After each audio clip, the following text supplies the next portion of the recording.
am the Knight. I am Batman.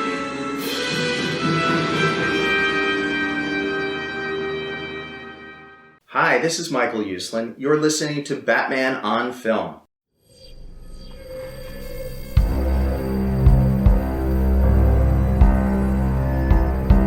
I'm vengeance. I have given a name to my pain. The Batman. Always waiting for some Batman to save you. It's simple. We kill the Bat of Gotham. I'm Batman.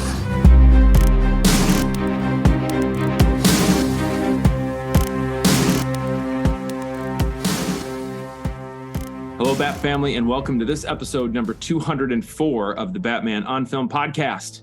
BOF is the sponsor and a proud member of the Batman Podcast Network. Check out all the great shows over at batmanpodcastnetwork.com and follow us on Twitter while it's still around at BatPod Network. I'm Garret Grev. You can follow me on Twitter while it's still around at Garret Wado and email me topics, suggestions, feedback at garret.grev@batmanonfilm.com. As always, thank you for listening.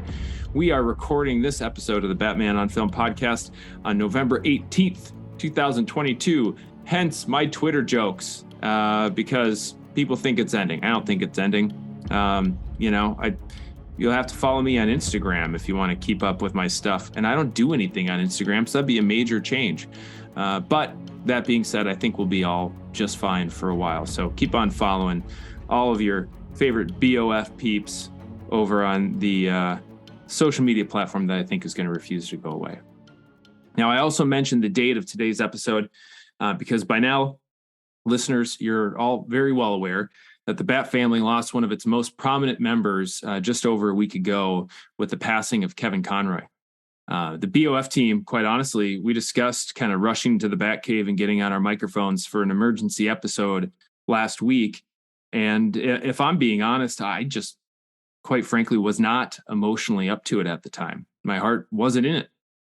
And if you followed me on social media, as we just discussed, you have maybe seen me talk about a group of individuals that I like to label the grief hawks, who swoop down when tragedy strikes and find a way to make it all about them and get attention for the projects they're working on. I'm not accusing anybody that's in this space along with us of doing that. I just wanted to make sure we didn't. But Kevin was obviously a giant in this space and a legend in the world of Batman, so his passing needs to be addressed.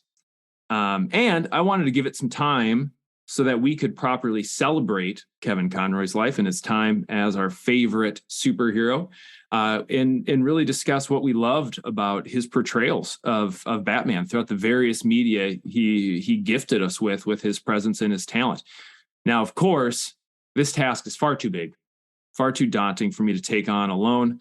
So I've got my frequent collaborator and Bat brother, dear Bat brother, joining me here in the Bat Cave today. He is the man who celebrates sugary cereals.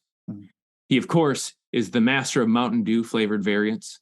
He's the librarian of the Batman Book Club, and he is the lover of aquatic redheads. BOF senior contributor, drinking Mountain Dew as we speak, Mr. Ryan Lauer. Ryan, welcome back to the show. That's not a joke. Definitely was sipping through that marvelous introduction. Thank you, Garret, for that. Happy to be on. Happy to always be talking. You know what? Talking with you. Yeah. Doesn't matter the subject. It's always a joy to come on and talk to you and record it and then hear what we, after the fact, re-listen and be like, oh boy. Oh boy. Look at those guys. Listen to those go. Guys. Yeah, I've got no problem admitting that I listen to all the podcasts that I do, whether I'm a guest on somebody else's or here or over at the Dynasty Dads talking football. I like to listen back because I don't always remember all the nooks and crannies that the conversation finds a way to sift itself into. And it's kind of fun to be like, oh my gosh, we got into that. I forgot we went on that little tangent. That's a fun bit. And sometimes I just like to listen and say, ooh, I'm going to do that different next time. But it's the human connection that drives us all, right? It's a conversation. Yes. Whether it's us having a conversation with one another, or like I used to do back in the day when I was just a listener, wee lad, listening to the Batman on Film podcast. I felt like I was having a conversation with the hosts. That I would listen to just them talk, and I'd feel like I was kind of in the room with them. It's like I was friends with Bill and Lauer and Justin Kowalski, who just made a return to the channel, and Rick Shu, of course, back in the day, even before I met everybody. So it's fun to do. Hopefully people are doing the same thing with us, and they act like they think they're our third amigo here when it's the two of us in the Batcave. I've been guilty of that as well. So it's really funny. I think you and I both, if sometimes we can if we re-listen to things that we were on, it's just for torturing ourselves. To be like, right. Man, Ryan, why are you stuttering? Why are you going at times? And why did you say It's just torture in hopes that you'll correct yourself. And then the next time you listen to yourself after that, it's Ryan, why are you stuttering? Why do you keep saying like the same vocal the same ticks? Yeah. The old shorthand little phrases you use frequently. I've got a bunch of them. I don't even want to get into it. You know what I noticed? Our dear friend Peter Vera. I'm going to make it. I want to have Justin make a Peter Vera t-shirt, and it on the front it just says, "To be brutally honest, ... And then you fill in your blank, because I always think Peter's very brutally honest on the shows. He gives it to you straight. It's that East Coast mentality. I want Justin to maybe draw Pete too, so that boudin sausage is falling out of his pockets. Right. I think we need that. The people have spoken, and this is audio only, but it's a greater treat that Garrett and I are both wearing the exact same sweatshirt. The exact same sweatshirt, Target model, gray heathered Goodfellows sweatshirt. It's the Midwest brain, baby. We talk about it on the interwebs all the time. Yeah, Midwest brain. Midwest brain. Hashtag it up. It's a common thing. There's another variant. Speaking of Mountain Dew variants, there's another variant of Midwest brain, and that's Ryan brain, because Ryan Haas and Ryan Lauer also tend to operate on the same wavelength from time to time. It's crazy. It's crazy, isn't it? Skull. It's a skull. God, absolutely. What about those Vikings? If this was a Bills episode, we for sure would start with sports, or, a lot of listeners on the network listen to Straight Outta Gotham. They typically have a sports section. You don't want to get me down a Vikings path, because after that game against the Bills last week, wowie zowie. It was an emotional weekend. It's the audio version of wowie zowie. Wowie zowie. A lot of highs, a lot of lows. There's a, I don't know if I say that in real life all that often, but I certainly text it and tweet it quite a bit. So there's one of my shorthands there. Now, as the people have spoken for a caricature of Peter M. Vera, or R. Vera, whatever you want to go with, in his boudin sausages falling out his pockets, the people have also spoken, and they love Batman trivia games. Oh, and heavens. Before we get into remembering the icon that is Kevin Conroy, we're going to have a fun, because I always had fun watching Kevin Conroy and Batman. So it's only fitting that we still make room for some games with this edition of What Are You?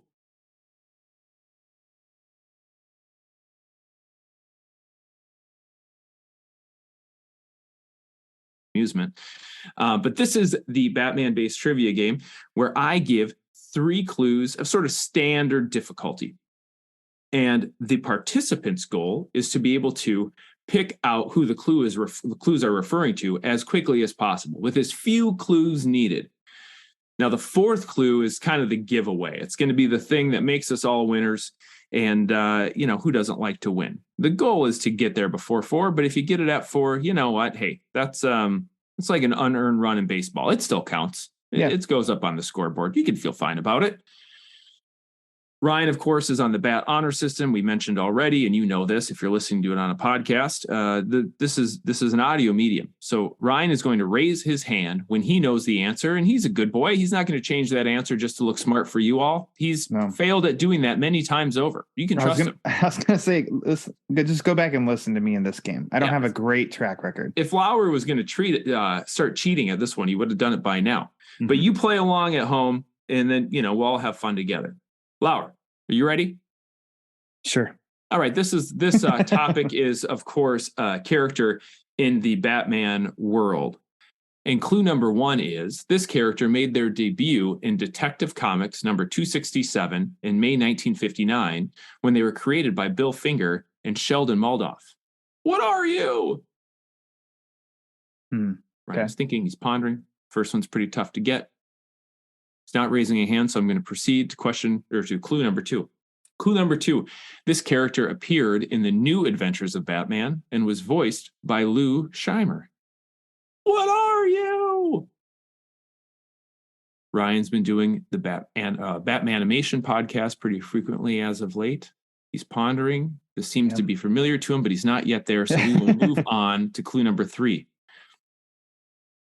This character was featured prominently from 1959 to 1964, but only appeared in 3 stories from 1964 to 1986, and they made their first in-continuity post-crisis appearance in Batman number 672.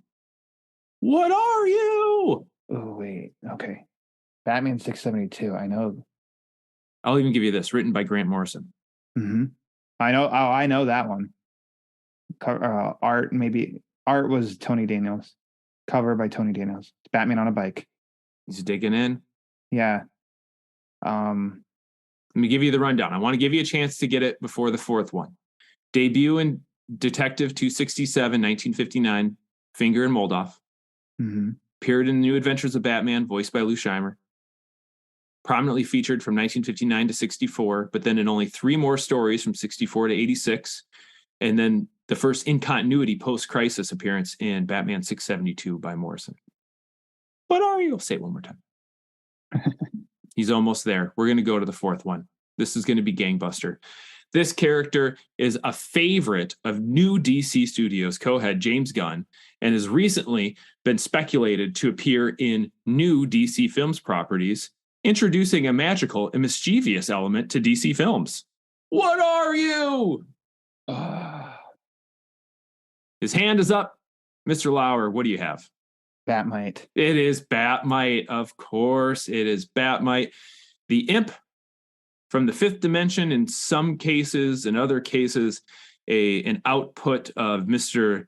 Mxyzptlk fused with the Joker, but a fan of Batman in most iterations, wearing a ill-fitting bat suit and typically getting in the Caped Crusader's way. It is Batmite. Lauer, are you a Batmite fan? No. Pete, for the longest time, for some reason, thought that I was a big fan of Batmite, and I am not a fan of Batmite. Morrison using him is kind of one of the most tolerable. He probably thinks you're a fan of Batmite because you're a fan of Batman of Zur-En-Arrh.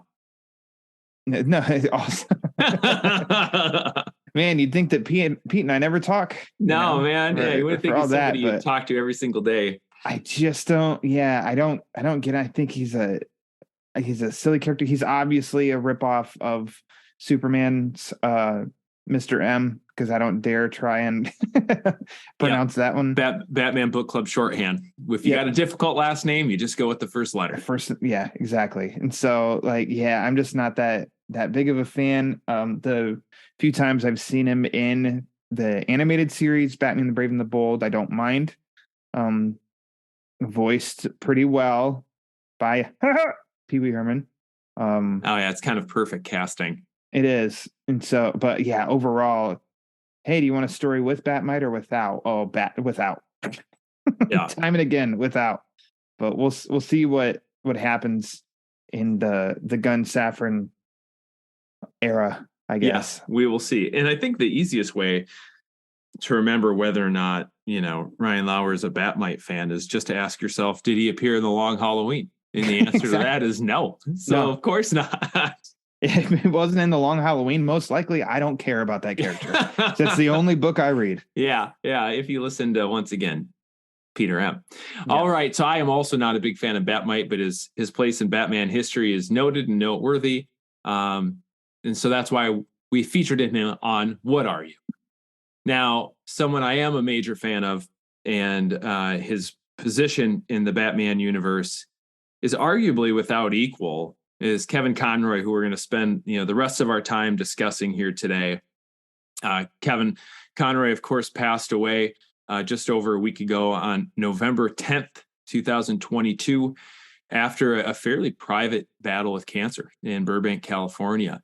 And I pulled up the obituary that's over on legacy.com. I'm going to read a quick excerpt from that. And then Ryan and I are going to talk about his time, not in the cowl necessarily, but voicing the man in the cowl, and some of our favorite portrayals that Kevin gifted us with. So Conroy began his acting career on stage and in live action TV, including a reoccurring role on soap opera Another World as Jerry Grove. He made appearances on Search for Tomorrow, Dynasty, Cheers, and Murphy Brown before landing the voice that would define his career. Conroy voiced Bruce Wayne and Batman in the 1990s cartoon Batman the Animated Series, offering distinct voices for the two alter egos.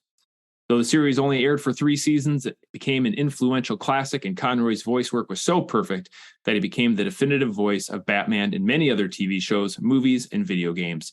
Those TV shows included the new Batman Adventures, Batman Beyond, Justice League, and Justice League Action. Conroy voiced Batman in video games, including the Arkham series and Injustice: Gods Among Us. In one instance, Conroy played Batman in live action, an episode of the 2019 Arrowverse crossover event Crisis on Infinite Earths. In 2022, Conroy wrote Finding Batman for the anthology DC Pride with art by J Bone and, oh boy, I should have practiced this ahead of time, Aditya Vidikar. An autobiographical comic told Conroy's story of growing up gay and living through the AIDS epidemic, showing his life informed his portrayal of Batman. Ryan, do you remember the first time you heard Kevin Conroy voice Batman? I do not remember the first time. It's just a faint memory to me of like all grouped together of gotta get home after school, Fox Kids in the afternoon because Batman was on. Right. That's what I remember. And so even when people would say like it started out as a Saturday morning, right, on the series, I don't even necessarily remember that because all I just remember is day after day of I gotta get home because Batman's on after school. So ever present, as it were. Mm-hmm. Yeah, I do. And I think we've talked about this before. I do remember my first time, watching Batman, the animated series, and hearing Kevin Conroy's portrayal of Batman. It was actually, I was tracking this pretty closely, being a few years older than you. Memory serves just a little bit more. The fogginess of adolescence clears up a little bit at some point when those memories are retained. And there was some fanfare for the series coming out, and it had a primetime debut. I want to say it was on Leather Wings. And I watched it in the primetime before it showed up on Saturday morning. And I was like immediately blown away. Like immediately, just how, and we've talked about the animated series at length before, so I don't have to do all of that. But obviously the animation, the writing, but the voice portrayal of the characters, I thought was just so outstanding. And it really felt like there was some gravity. Like you could tell this was a real actor, not to disparage anyone else, but a real actor doing a real performance and getting inside a character. This wasn't somebody doing, and voice acting is tough for everybody. Again, not disparaging, not just doing a goofy voice for a kid's cartoon, but really like putting in the work and pouring a lot of emotion and heartfelt intensity and, just smart character approaches, to this project. I was pretty amazed by it. Of course, Batman the Animated Series, as we already said or read in the obituary, ran for 3 seasons. Conroy, not only stayed in role, for that run, but for many, many other projects. And Collider has had an article that they published last week, sort of ranking what they thought to be his best portrayal of the character.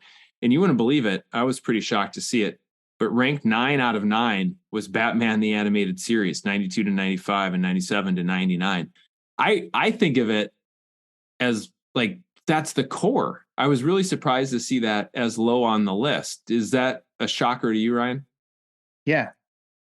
It started it all. Yeah.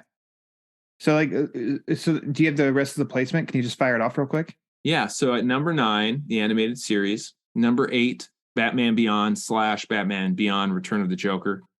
Number 7, Justice League and Justice League Unlimited.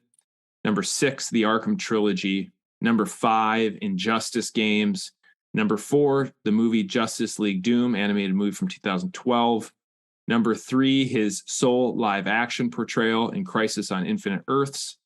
Number 2, Batman the Killing Joke. I was kind of shocked at that.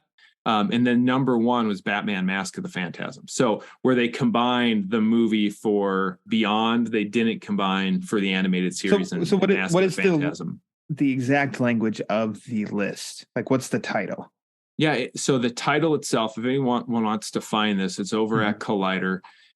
It's fairly easy to find, quick Google search, but it's called The 9 Best Kevin Conroy Performances. It's by Michael John Petty. Yeah, I just think that is flat out inaccurate. I was surprised. I was very surprised. Especially if you're gonna group Beyond and Return of the Joker, then you gotta group Mask of the Phantasm and Batman the Animated Series. I just feel like you can't go otherwise. And also, like, to not have the series as a whole as number 1.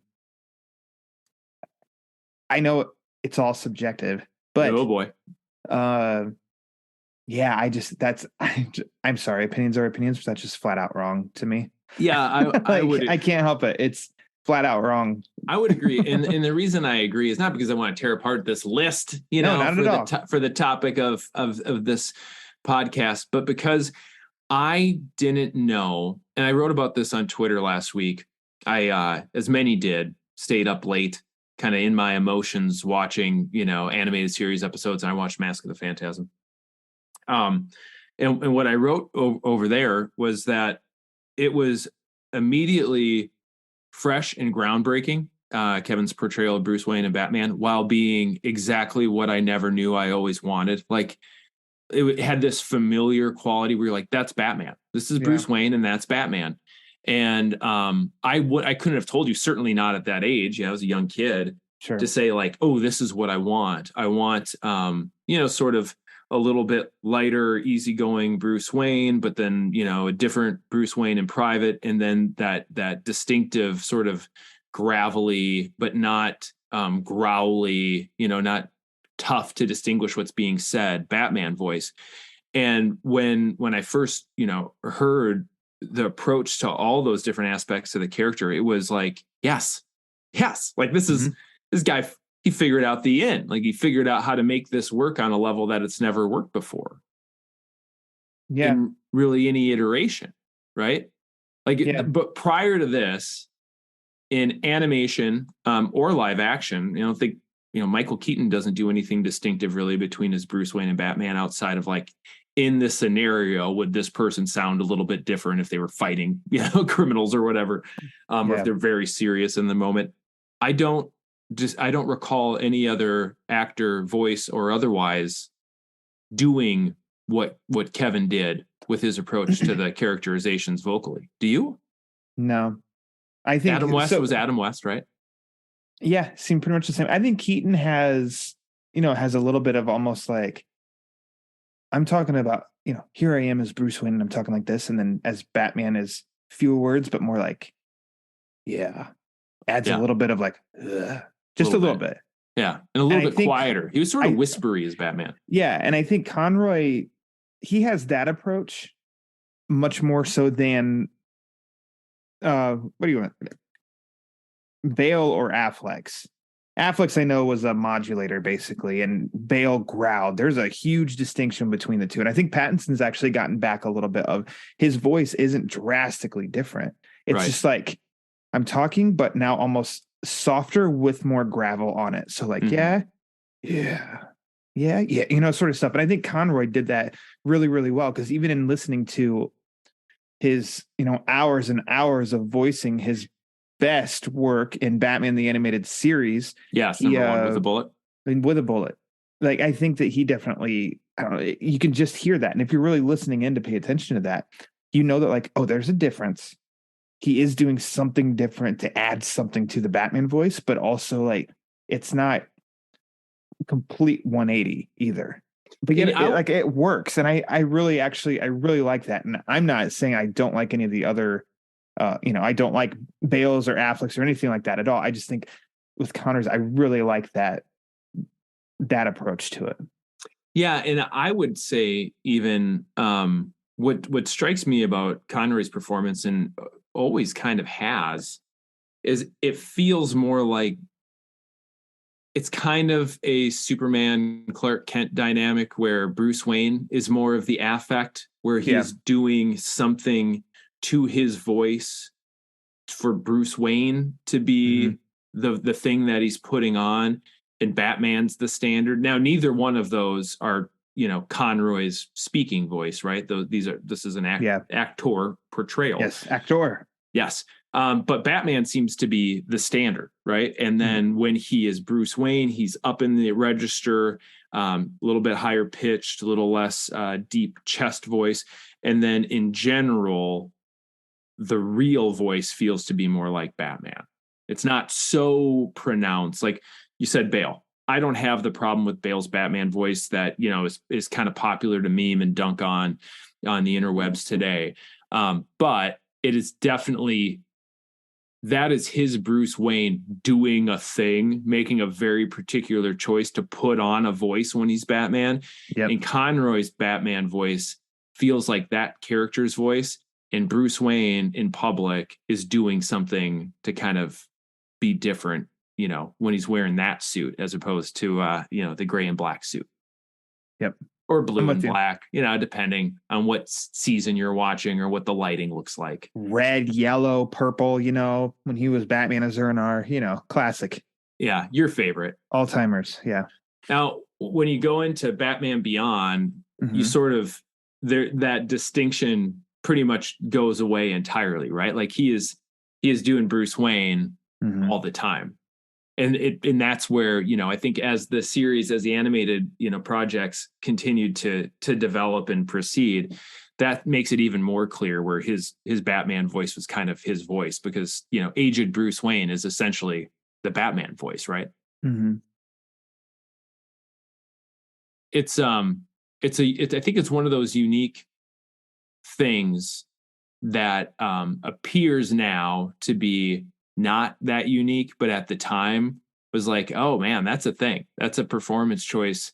You're putting a spin on this. And it's become just kind of expected, right? And I forget his name right now. Haas isn't a big fan. There's another voice actor that sort of does. Troy Baker. Is it Troy Baker? Yeah, because he does the Joker from time to time too. Mm-hmm. And he is almost an impressionist, right? So Kevin Conroy sort of put such a lasting mark on the character that when you go out now and find, for some projects, other people to voice the character, they do a Kevin Conroy doing Batman impression rather than taking a different approach entirely. Is that fair really to like say? your performance, as long as it sounds like Conroy's. Right. Okay, now we're good. All right, let's roll with it. Which I think he does with Hamill too, right? Which I think so I don't know when the turning point was, because I remember, let's see, 2002, my Sweet 16, I got a Nintendo GameCube. Oh yeah, for my birthday. With my money, a couple days before I was going to get the system, I had started to get birthday money at that point. Yeah, and I remember going to the store, and this video game for the GameCube was $20. It was called Batman Vengeance. That was $20. Wow, yes, what a steal! Because, it came out. It came out in 2001, so I just think by 2002 it was like, it was quote unquote old, so they just made it cheaper. Yay! But I remember, because it was Batman, I knew I was getting a system and everything, that I'm like, oh, I'm buying this. It's going to be one of my first games. I'm going to play it, and it looked very much like, CGI'd the new Batman Adventures, right? Which I was really cool with. And then Conroy did the voice of Batman, and there was almost like this surprise, and like almost like a charm with it sort of deal. Yeah. That, oh my gosh, it's like the voice from the cartoon. Because even at 16, hadn't had access to all of the, like now we know how every piece of sausage is made. Yeah. Oh yeah. The information behind the scenes and in production and all of that, right? In 2002, I didn't know anything yet, because they hadn't even released the animated series DVD collections. Now they did a couple of discs or VHS tapes that just had like 3 or 4 episodes or something. It was sort of like the best of volumes where you could get and they weren't in release order or anything like that. Exactly. So, it's just what's given to us on the main channels. That's it. So, I mean, I know I go long, but putting on that game and hearing his voice, it was a surprise to me because I had no idea that was coming. Yeah, Ryan, I never apologize for going long when you're talking with me, by the way. That's okay.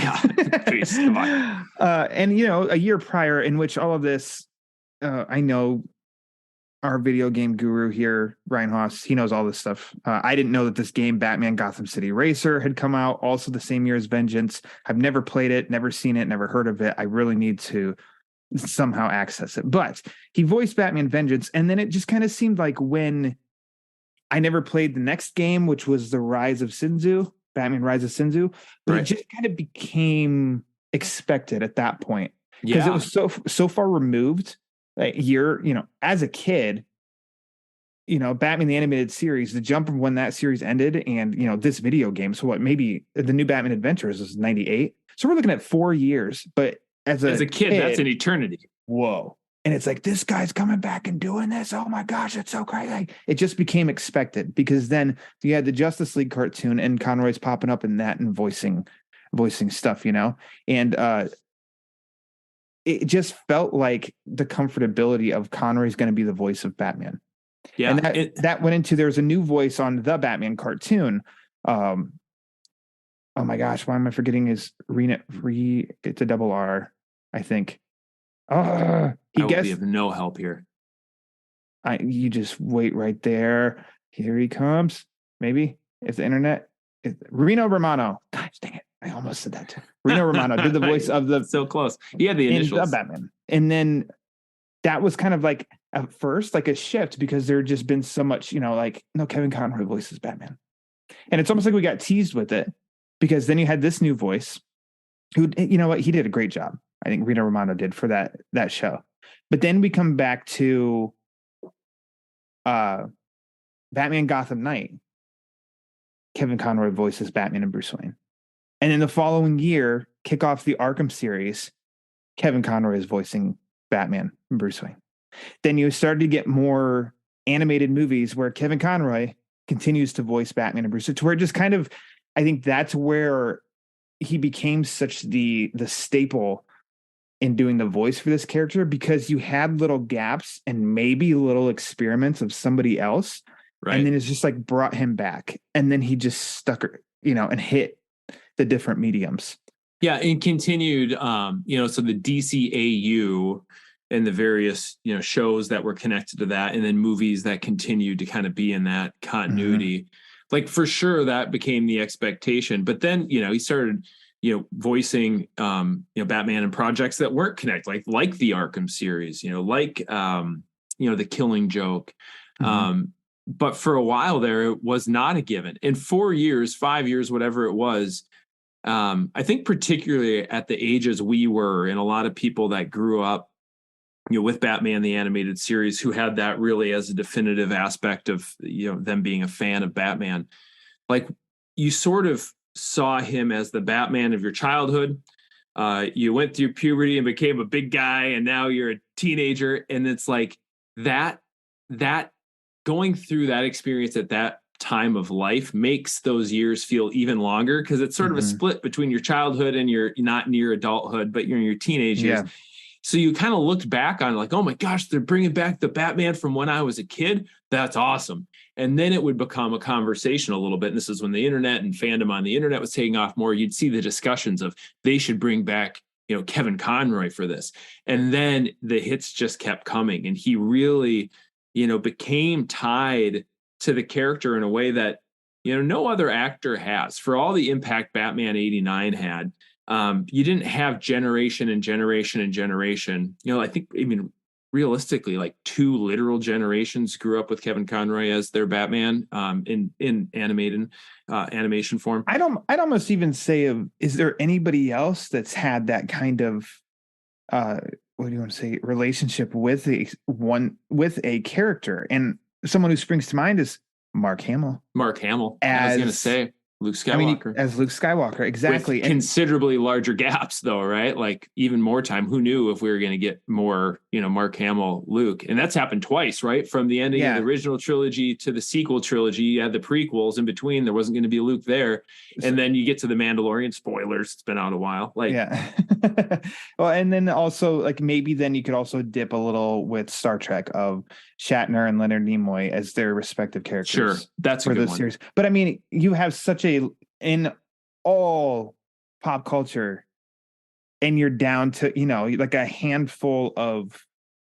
It's a club, like it's a very small special club that is fully attached to one character, and not just because of a small moment in time, but because like continuously just keeps a new project between that actor and character. And as we've said with movies, TV shows, video games, I mean, Conroy, like he just kept being Batman and everything. Well, and it's when you have someone that sets the bar so high. Yeah, exactly. And really not just sets the bar so high, because people can set a high bar and then just not continue on with the role. They're not interested anymore, but had the commitment and appreciation to and of the character, that Conroy had for Batman, where this was something that he really cherished the opportunity to portray the character, became a major part of his life. After not, starting from a place where he wasn't a comic book guy, wasn't super familiar with Batman, and found his own way into the character to then like kind of take that mantle and continue it on for the decades that he did. It really, really rare. And of course, we talked about how amazing the animated series is, and we'll always talk about how amazing the animated series is. But the voice acting was spectacular between obviously Mr. Conroy, but then Mark Hamill, who we just mentioned. Mark Hamill, tweeted out a little message, as many people across the industry that Conroy worked with, partners and collaborators across the DCAU projects and beyond. But I thought, Hamill's little note on Twitter was, that he was, quote, stunned by the loss of this brilliant actor. Words cannot express my admiration and respect for the man. I loved him like a brother. Rest in peace, Kevin Conroy. Those two as a pair, just monsters of talent, that stayed with these roles. And I think to your kind of bringing it back to your point, very, very few people have stayed connected and continuing to portray the characters they're so famous, for embodying. And those two did it together for a really long time. Touching little note. It'll be tough, to think of Hamill potentially continuing on as the Joker in a project where Conroy isn't there as the Batman. I don't know. I just can't. I can't picture it.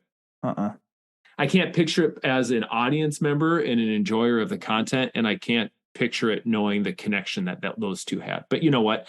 If Mark decides he wants to do it, then I'll take more Hamill. But I would be surprised.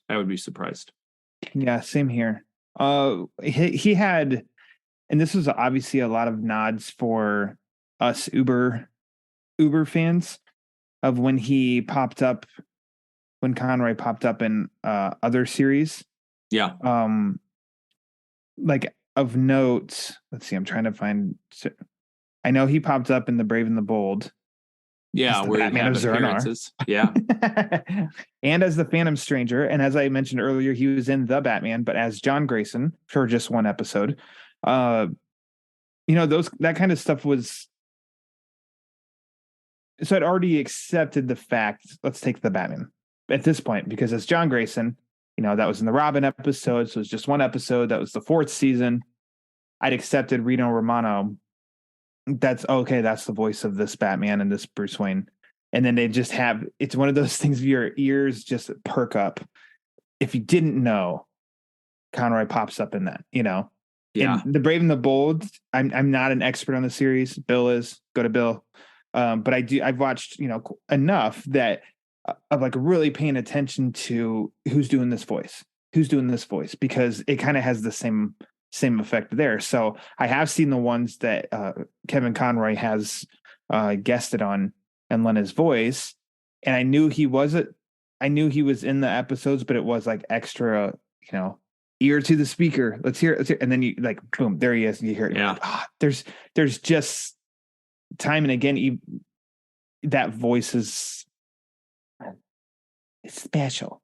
Yeah. You know what I mean? Like Yeah. it just, there's a little extra little warm and fuzzy that pops up when his voice pops into something. Well, an actor, I think we failed to mention, we were thinking about actors that have been closely connected and continued to work on the character they're best known for, is Adam West is, in that world too, from 66 to his voice and, different iterations of Super Friends, to doing kind of exactly what we're talking about in portraying the Gray Ghost in the animated series, like a lot of sort of bringing back Kevin for some of the different Batman projects felt very of the same spirit of when Adam West came into the animated series. Now, a new Batman cartoon that has not been canceled. You can't listen to what people on Twitter say, not canceled. Somebody was taking some heat for that earlier this week. Is still in active development and finding a new home, is Batman the Caped Crusader. And if you pull up the cast list on IMDb, you see, I don't know that it's confirmed that I've read anywhere else, but you see Kevin Conroy is listed as voicing Thomas Wayne in one of the episodes. So we may not have heard the last of Mr. Conroy in a Batman project. And I certainly hope we can, put our ears close to the speaker and hear his gifted vocal talents in a Batman project one last time. Outside of the animated series, Lauer, forget these rankings because sorry, Collider, we disagree. If you had to go with your second favorite Kevin Conroy portrayal of Batman, what would your second favorite be? And let's go ahead and group for our conversation the animated series and Mask of the Phantasm together. Okay, that's what I was going to say. Is we're taking all of that off the table. We're comboing. I mean, it's got to be the Arkham series. Yeah, video games. Yeah. Same. So many hours of having that voice popping in, talking to you, and everything. And yeah, it's another comfort. I'm with you, Kevin, as we're trying to find all these damn Riddler trophies. Oh my gosh, hours and hours trying to find or going through like the challenges, where you had to use the glider to get through the rings, all those hours spent trying to, for the completionist dork in us, Yeah, I agree. And I think it was really the Arkham series for me. Not that Conroy hadn't already cemented his place of the Batman voice in my heart, but that made it so very clear that Conroy knew how to voice flat out the character, not the character in Batman the Animated Series, not the character in Batman Beyond, not the character in Justice League Unlimited, but just straight up the character. Because there's never a moment in those Arkham games where you think, oh yeah, it's the animated series voice and the setting's totally different. It's kind of cool they used them, but it doesn't quite fit. Like it fits. And it's a very different tone, right, than the animated series. It still blends sort of, realism with fantastical, but it's a much different beast than the animated projects. But Conroy's Batman voice portrayal is still right on the money. It fits in right with that world, which is, surprising in some ways. It should be surprising, but I think it just says like he was that good at doing Batman. You can pick him out of this thing and put him in that thing, and it works. Just that damn good. All right. Have you ever been as good at anything? Can you imagine being as good at anything in your life as Kevin Conroy was to voicing Batman? Closest that I got is eating cereal and drinking Mountain Dew. Yeah, right. And that doesn't even come close. Oh man, I can't see as Batman. I can't imagine. Yeah, cannot imagine. I was a pretty good second grade flag football coach this last fall, but we had two losses. So close. That's not the Kevin Conroy of flag football. No. Yeah. No. It's I don't even know. Like, I don't know what a realistic thing would be there. So, quick plugs for our pals, Peter Vera and Ryan Haas, who both got to meet and got to represent Batman on Film, New York Comic Con 2019, and they got to interview Kevin Conroy. Both of them on their Twitter feeds have released those interviews, those videos. Haas, it's fantastic because you can see it that Conroy puts his arm around Haas and Haas just glows and like leans his head on like into Kevin. Adorable. You could just tell that boy was just like, oh my gosh. Check those out. I think Bill retweeted them from Batman on Film's Twitter account.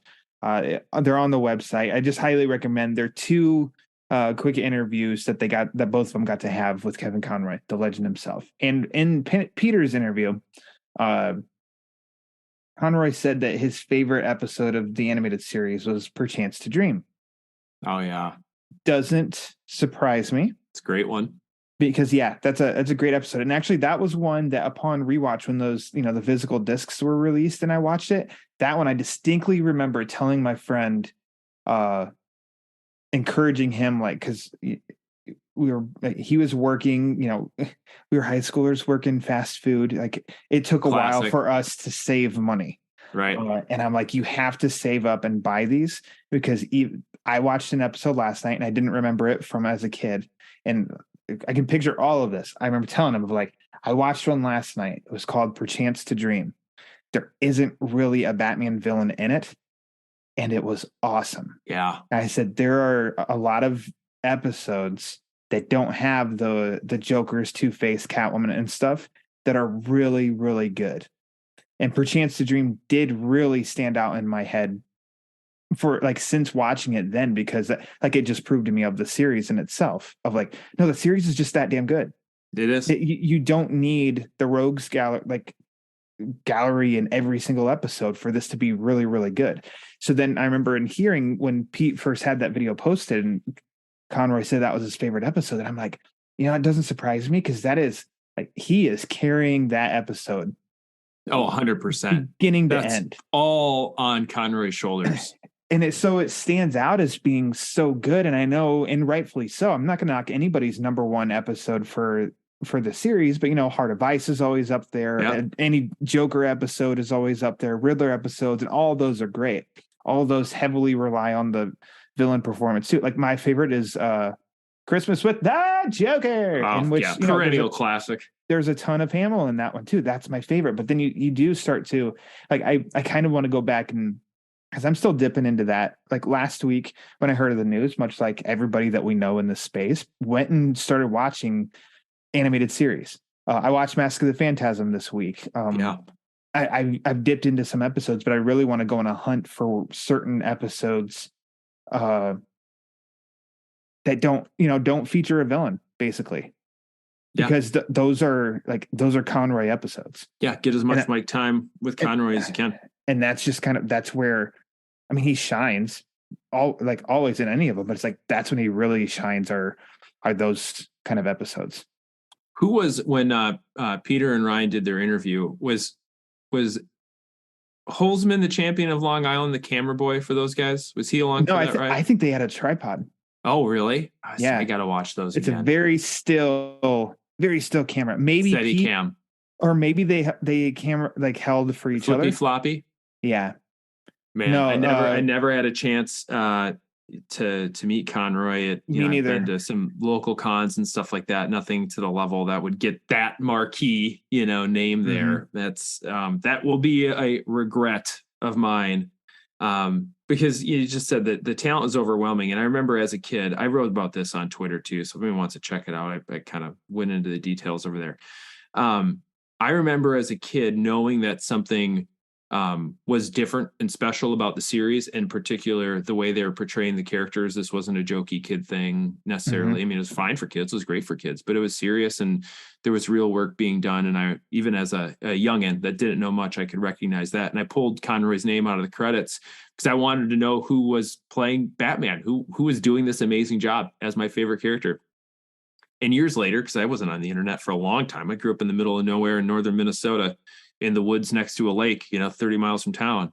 So we didn't have the internet forever. But when I first saw a picture of Kevin Conroy, it was years later, and it made the acting portrayal all the more impressive, because in my mind, I thought about like, what could this actor look like, that's doing this character justice. And I could only picture a real life Bruce Wayne, big muscle bound hulking guy, 6'3", carved out of granite, big square jaw. And when I saw Kevin Conroy for the first time, I was like, oh my gosh, this is like tall, auburn hair, skinny guy, thin features. And it made me all the more appreciative of the portrayal and the amazing job he did in the acting, because in my mind, I couldn't picture that voice coming out from anybody but somebody who would look like Bruce Wayne in real life. Like it made the portrayal all the more impressive to think like, if you are that talented and that good at what you do, you can make it so that your imagination can only picture this one thing, right? And in reality, it's something totally different. That's a skill set, man, not many people have. That's for sure. Mm-hmm. I agree. I want to ask you, what is your favorite episode of the animated series? Favorite episode of the animated series? The one I watched the most is probably Christmas with the Joker. Mm-hmm. My favorite oddball episode, sort of out there choice. Oh gosh, now I'm gonna get the name wrong. Tiger Burning Bright. Is that the name of it, or is that it's just Tiger? Really? Tiger. Yeah, I love it.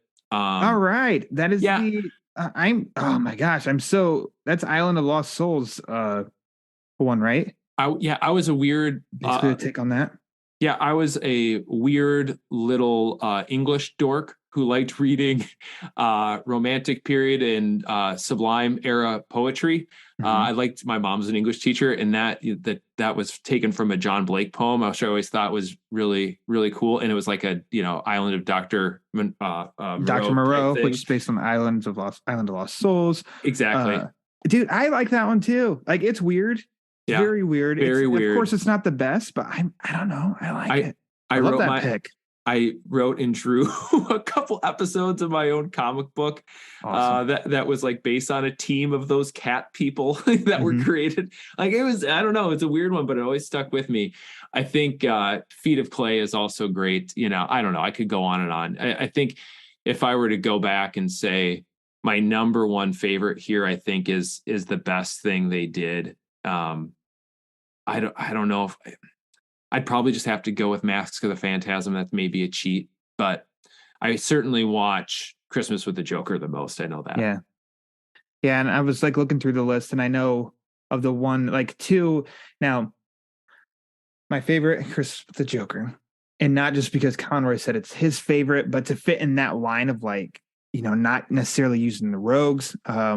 I just told you about how much I like Perchance to Dream, and how in it, and how one of Batman's detective skills was in dreams you can't read. It all appears like a mess. And so then, of course, I love that one. It's still to this day, sometimes in dreams, I look and I'm like, can I read? No joke. It happens sometimes. I know. I do the same thing, and that's where it came from. But there's, two other highlights in that realm of, think of Perchance to Dream that, Conroy really gets to shine as Appointment in Crime Alley. And then I Am the Night. Yeah. And I Am the Night is not the episode where you hear of Connor being like, I am vengeance. I am the night. That came in the first Scarecrow episode. But no, both of those are really good ones of there isn't a flashy rogues villain, driving the story forward. It's it's Batman / Bruce Wayne centric focused. It's mostly about like him, with, of course, obvious hurdles throughout, but those are some really good ones too. Yeah. And another one from later in the series, I think it's actually the new Batman Adventures, is Over the Edge. I think Conroy's fantastic in that one. That's a powerful one too. So, plenty of hits. There's a lot of lists out there. I would encourage anyone, right? Like if you, and not just in the animated series, maybe you're really familiar with the first couple of seasons of the animated series. There's a number of lists out there where you can find, some maybe hidden gems or episodes you hadn't frequented as much, and go ahead and do it. Particularly, Laura, I think your advice on find some ones where you don't have a million different characters and flashy rogues going on, especially if you're looking to remember Kevin Conroy, because you can really see how much of the series depended on his performance in those episodes. Excellent writing, excellent art, but the soul of the portrayal comes down to Kevin Conroy in those episodes. Yeah, agreed. All right, Ryan. Yeah. Anything else we want to add before we sort of wrap up this celebratory remembrance of Kevin Conroy in his time as Batman? I didn't know just until a couple of years ago that he popped up in like 2 episodes of Cheers. Yeah. As soon as he came walking in, I thought his face, like, I mean, he was like an athlete. Oh yeah. Like the dude was built. Yeah. Like He looks like a Batman like physique. Yeah. In those two.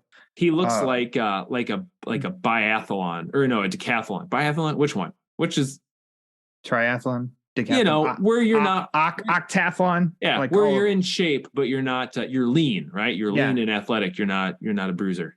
Yeah. That's a fun. You want some to step out of the nerd realm that we're all in. If you want something different, and it's to physically see Kevin Conroy act, like that's a route to go, is track down 2 episodes of Cheers that he popped in on, because I think he does a great job. But of course it's because I knew, I'm like, oh my gosh, that's Kevin Conroy. So then it was just like ears popping up if you hear his voice and something unexpectedly. And the warm fuzziness, that's what it did to me instantly, is because I'm like, oh, I get to watch him actually act here. I get to see the put everything together on this. So that's a little fun detour. Then, yeah, as you just kind of expertly said, tracking down some episodes that are Bruce Wayne focused. Yeah. To really kind of, I don't know, celebrate or, something to really drink in a master of his craft. Absolutely. Well, Ryan, I think you're a master of your craft. I don't know if you're quite Conroy level, but I think you can get there. Why don't you tell the people if they don't know already, where they can keep up with you and your other projects? Well, any reviews? Been doing quite a few podcasts and interviews on podcasts and posts with Lieber Mayo, Sean Murphy, Garret Grev. All the real stars. Oh yeah, the space. For sure. All that stuff's on Batman on Film. Just go to batmanonfilm.com to find all of that. As for my own personal project, the Batman Book Club, that Bill generously posts every episode on Batman on Film. You can find that wherever you listen to podcasts. Really fun time talking with. I mean, I've been fortunate there too of getting to talk to some creators, writers, and artists on that show. Some are coming up in the future, and yeah, that's a lot of fun too. Follow that on Twitter for now at the Batman BC. Awesome. Thank you, Mr. Lauer. Thank you, Mr. Grev. I love talking with you as always. Talkative guy. I love conversing. The pleasure's all on this side of the table. Hey, I hope so. I hope the listeners like it too. Right, Bob? I'd do it if it was just me and you enjoying it, by the way. But if they like it, even better. Oh, we're recording? Yeah. Oh, weird. I didn't hit record. No, I did. If you like this conversation, I'd love to keep the conversation going with you. You can follow all the news and happenings from BOF over on Twitter at the Batman on Film, all one word. That's news updates. Get clued in on new episodes or articles, whatever else is happening in our sphere of this little crazy bat world. And you can follow me at Garret Wato. That is at GarretWato. If there's anything you'd like to hear about, feel free to shoot me an email at garret.grev@batmanonfilm.com. That's garret@batman-on-film.com. Remember, it's not who you are underneath. It's what you do that defines you. Thank you, Kevin, for defining the character for us. Until next time, thank you for listening. You have been listening to the official podcast of the one and only Batman on Film website. On Twitter, follow BOF at Batman on Film and the Batman Podcast Network at BatPod Network. For Jet and everyone at Batman on Film, I'm announcer Rachel. Thanks for listening to the authoritative, definitive, the original Batman on Film.